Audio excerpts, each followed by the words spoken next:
So Victoria, I'm really happy to meet you. Lovely to meet you too. And I think it's really quite audacious to write kind of an answer to Rossini, or after over 800 years of Stabat Maters, to put your take on a Stabat Mater in the 21st century. It's an interesting thing to go back into a piece of writing that has had such a profound influence on the way that people have lived in Western society, but also how that society has gone on, or that culture's gone on to influence other people around the world, especially from my perspective as a woman, because the role of Mary in culture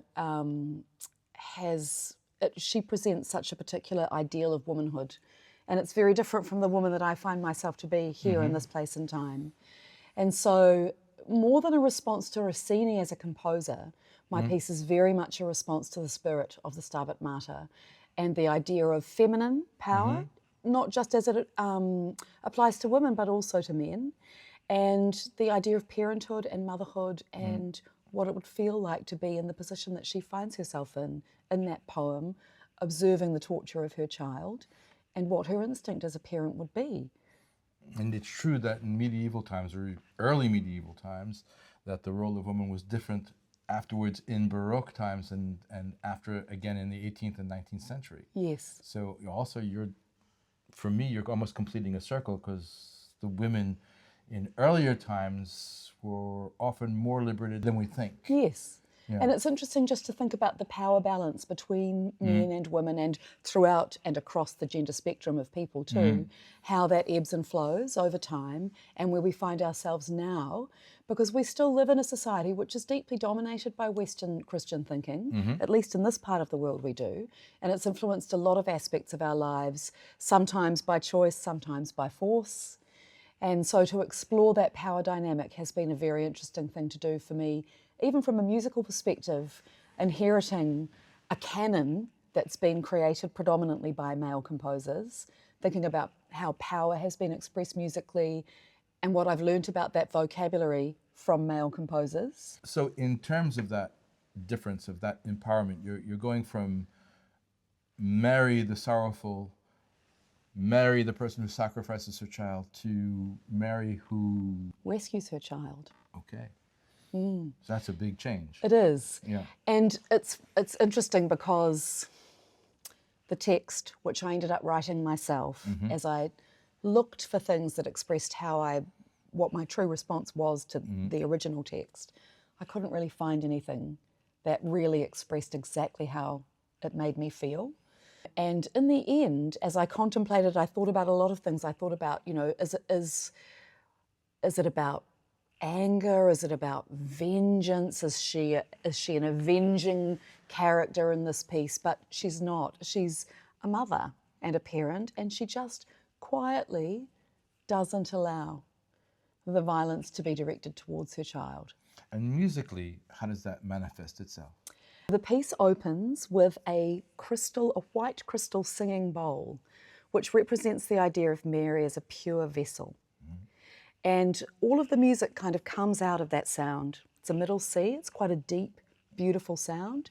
And all of it kind of comes out of that, and it goes through languages of traditional musical languages. It's not a particularly acidic musical language. It's something that calls back to Bach and calls back to that tradition of music that's come from that Western Christian musical liturgy. And ultimately, it moves from being a kind of a contemplative lament about what's about to happen to her son, imagining her in a kind of a Garden of Gethsemane environment.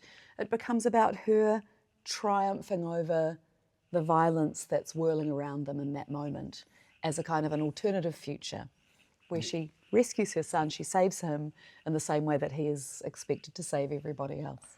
Really very interesting, and that's pertinent to the world today, very much so. Do you find the work speaking to other musical works, or is this something that you feel, you mentioned Bach? Yes. But there are so many Stabat Maters, and the one that we're going to be performing, Rossini. So is this something that the audience is going to find as a total contrast to Rossini, or is there a line that moves through it? We know Mary is there, but are there other musical lines that move through that?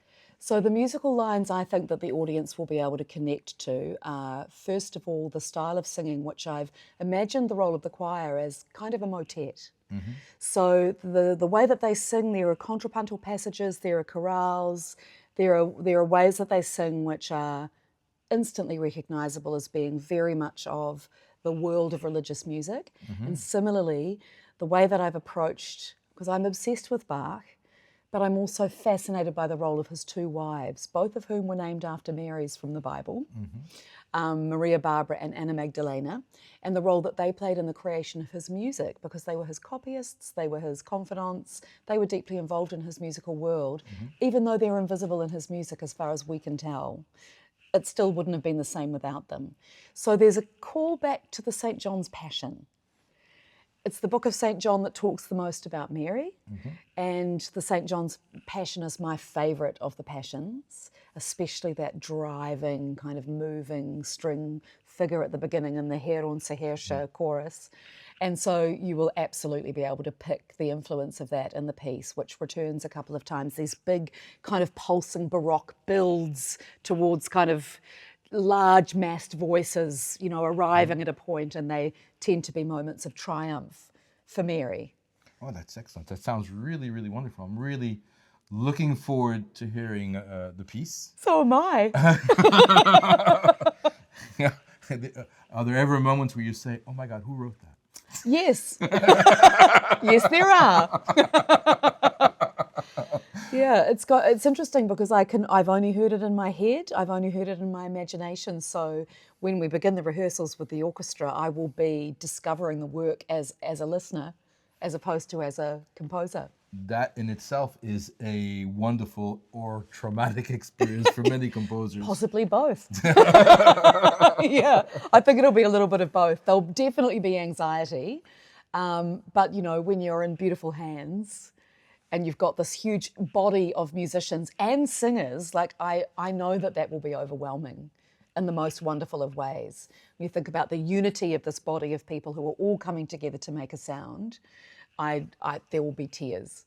Well, good, good, because what we want in our concerts, what we need in our concerts are really to break these barriers of emotions and really works that say something to the public, or something that I hope that we're going to do more of in the future. Is anything else you want to say to our public? So, as we've been talking about the subject matter of my interpretation of the Stabat Mater, I'm conscious that it sounds like a real deviation from a very important system of belief and faith. And the one thing that I did want to make really clear is that my approach to that is not about the belief or the faith.